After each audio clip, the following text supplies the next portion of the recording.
To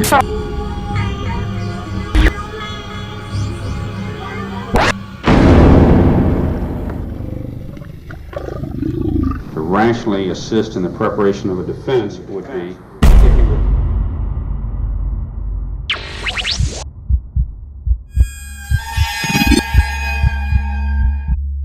Hamilton, Ohio, 1975, March 30th.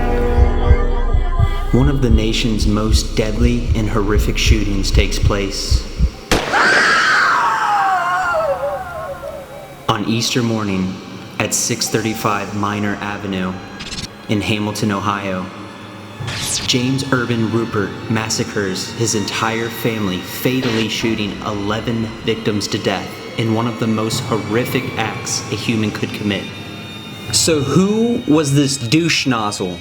And who could commit such a heinous crime, especially to your own family?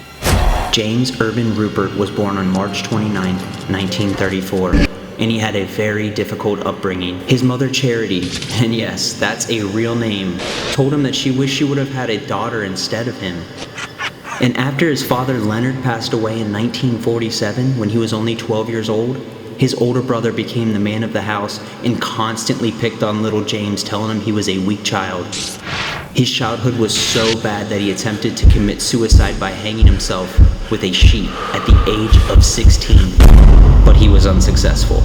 Alright, his upbringing did blow some big old turtle balls, but honestly, is this enough to massacre your entire family? At 5'6" and 135 pounds soaking wet, little James Ruppert's adult life did not get any easier. At 40 years of age, he was living at home, had never been married, dropped out of college, and was currently unemployed. He was an alcoholic, and he owed money to his brother and mother that he lost in the stock market crash of 1973. Old Charity told him she would evict him on multiple occasions. To add fuel to the fire, his older brother, Leonard Jr., was balling out big time. He had a degree in electrical engineering, owned his own home in Fairfield, Ohio, had 8 children, and married James' ex-girlfriend. Ooh, that shit's salty. Oh, that is cold-blooded. That's like kicking someone in the ding-dong and then give him the old tea bag when they're down on the ground. Alright, fast track to a month prior to the shooting. I mean, shit is getting real for old James. He's inquiring about silencers for his firearms. He's frequenting bars and telling the bartenders that he has business to deal with. In a creepy manner, obviously. He's caught down at the Great Miami River, target practice, shooting tin cans on the river's edge. I mean, these are all red flags, and all of them went unnoticed. March 30th, 1975. Easter Sunday.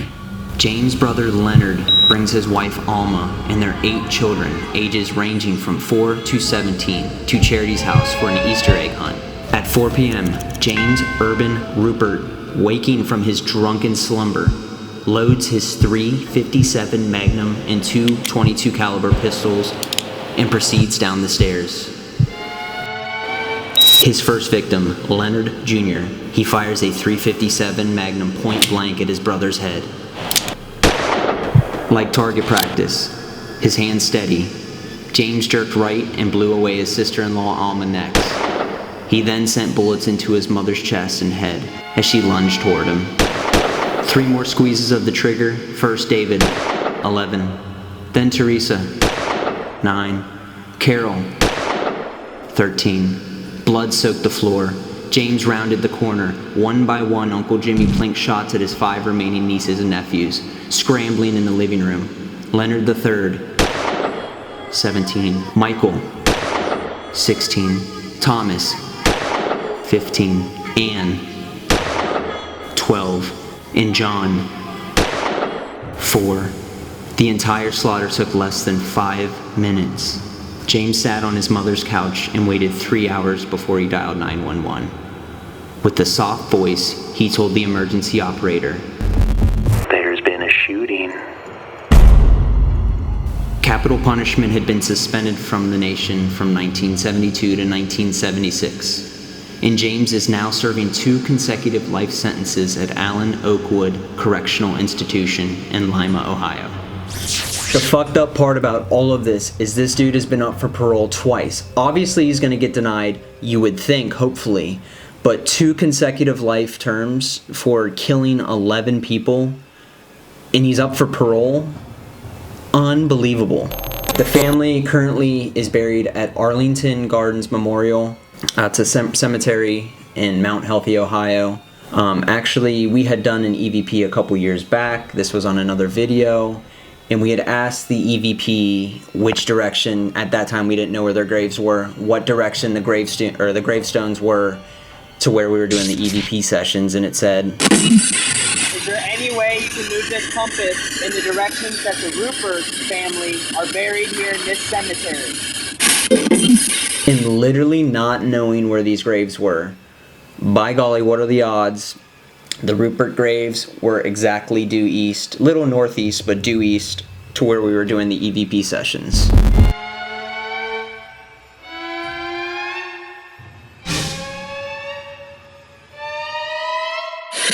Massacre.